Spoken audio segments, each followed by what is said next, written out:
আসসালামু আলাইকুম। শিরোনামে আমন্ত্রণ জানাচ্ছি আমি মোহসেনা শাওন। বৃষ্টি কমে আসা এবং পানি নামতে শুরু করায় দেশের 11 জেলার কোথাও কোথাও বন্যা পরিস্থিতির কিছুটা উন্নতি হলেও সার্বিক বন্যা পরিস্থিতি অপরিবর্তিত রয়েছে। ফেনী, কুমিল্লা, চট্টগ্রাম, খাগড়াছড়ি, নোয়াখালী, মৌলভীবাজার, হবিগঞ্জ, ব্রাহ্মণবাড়িয়া, সিলেট, লক্ষ্মীপুর ও কক্সবাজারে এখনও পানিবন্দী প্রায় 10 লাখ পরিবার। দুর্গতদের উদ্ধার অভিযানে রয়েছে সেনাবাহিনী, নৌবাহিনী সহ আইনশৃঙ্খলা বাহিনীর সদস্য এবং স্বেচ্ছাসেবক দল। স্থানীয় স্কুল, কলেজ, মাদ্রাসা, মসজিদ, মন্দিরে আশ্রয় নিয়েছেন অনেকে। বন্যা কবলিত এলাকাগুলোতে শুকনো খাবার এবং সুপেয় পানির সংকট দেখা দিয়েছে। দুর্গম অনেক এলাকায় এখনও পৌঁছায়নি পর্যাপ্ত ত্রাণ। সরকারি হিসেবে গতকাল সন্ধ্যা পর্যন্ত বন্যায় দেশে 18 জনের মৃত্যু হয়েছে। এর মধ্যে চট্টগ্রামে 5 জন, কুমিল্লায় 4 জন, নোয়াখালীতে 3 জন, কক্সবাজারে 3 জন, ব্রাহ্মণবাড়িয়ায় 1 জন, ফেনীতে 1 জন ও লক্ষ্মীপুরে 1 জন মারা গেছেন। দুর্গত এলাকায় ক্ষতিগ্রস্তদের জন্য ইতিমধ্যে 3513টি আশ্রয়কেন্দ্র খোলা হয়েছে। বন্যার খবর জানাতে নোয়াখালীর করিমপুর থেকে সরাসরি যুক্ত হচ্ছেন সিনিয়র করেসপন্ডেন্ট নিয়ামুল আজিজ সাদেক। সাদেক, বন্যার সর্বশেষ কি খবর আপনার কাছে রয়েছে? আপনি নোয়াখালীতে আছেন, সেখানকার কি অবস্থা দেখছেন?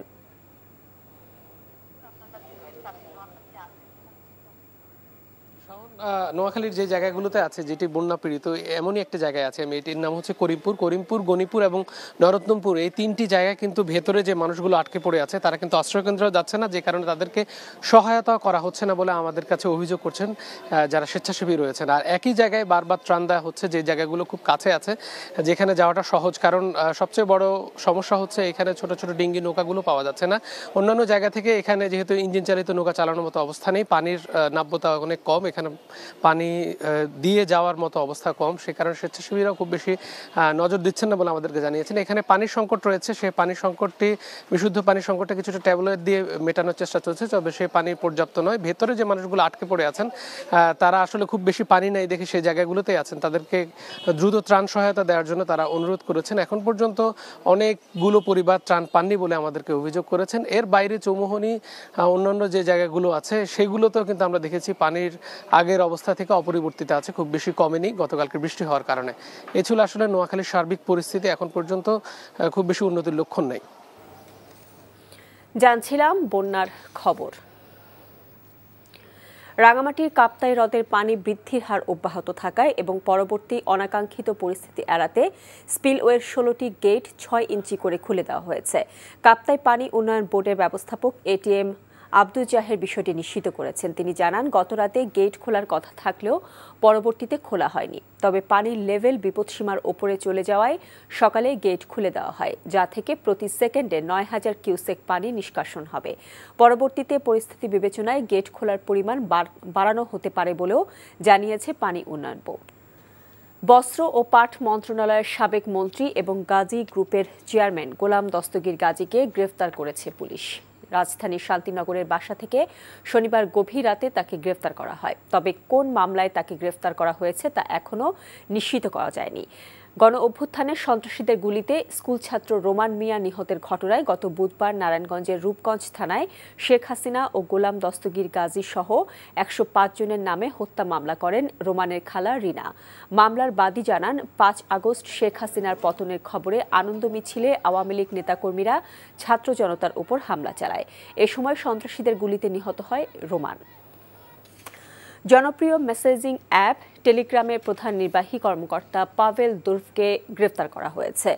ব্রিটিশ সংবাদ মাধ্যম বিবিসি জানিয়েছে, ফ্রান্সের রাজধানী প্যারিসের উত্তরাঞ্চলীয় একটি বিমানবন্দর থেকে তাকে গ্রেফতার করে ফরাসি পুলিশ। ফরাসি মিডিয়ার খবরে বলা হয়েছে, দুরভের প্রাইভেট জেট লে বোর্গেট বিমানবন্দরে অবতরণের পর তাকে আটক করা হয়। কর্মকর্তাদের মতে, জনপ্রিয় এই মেসেজিং অ্যাপের সাথে সম্পর্কিত অপরাধের জন্য একটি ওয়ারেন্টের অধীনে 39 বছর বয়সী দুরভকে গ্রেফতার করা হয়েছে।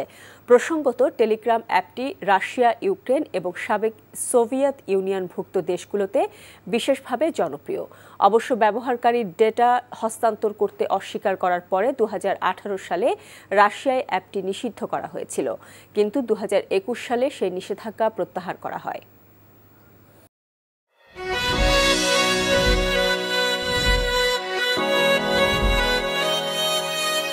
এই শুনছো?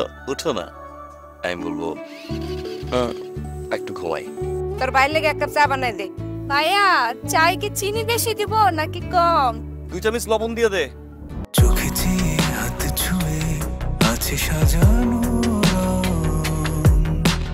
পথ চলা কথা বলা যেন শেষ না হয়। আমি যে বিয়ে করছি আমার যে বউটা একটু ঘোরা উচিত কারো মাথায় আছে? থাকি পথে আসলে তুমি বুঝি রাঙা রথে বিভোর হয়ে থাকি প্রতিটি ক্ষণ। ডাক্তারের কাছে যাবো স্যার।